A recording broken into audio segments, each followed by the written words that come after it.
Hello, Ms. Weaver here. We are going to talk today about your graduation requirements and go on a little journey of how you can figure out what you need between now and your graduation year. So here you are. Here I am, a space cadet on the journey leading towards graduation from high school.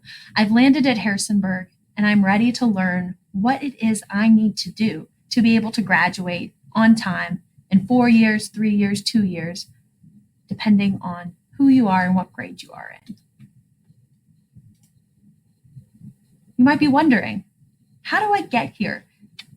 How do I get to graduation wearing all my cords, dressed to the nines, ready to walk across that stage?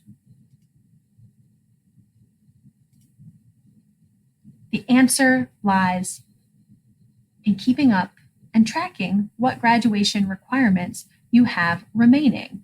This is your roadmap. This is a document that you and your counselor and hopefully your family and your teachers will become very familiar with as you track what you are needing between now and graduation. But before we get into that, I want us to take a pause, and I just really want to acknowledge your teachers, your counselors, your administrators really know that this year is tough and it is a harder year than any other year. We are hopeful that things will get better soon, but in the meantime, we do want you to know that your teachers, your counselors are here for you, and we want to be able to help you with any struggles that you might be having. So before we jump into the nitty-gritty of talking about graduation requirements and what you need to graduate, let's take some time to take a deep breath.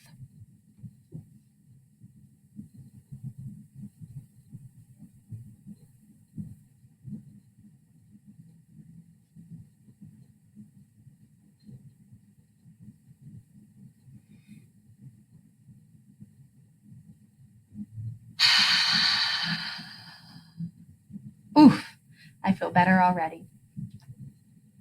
All right, streaks. Here is the rundown of what you need for graduation. In order to get an advanced diploma, a student is seeking 26 credits over 4 years.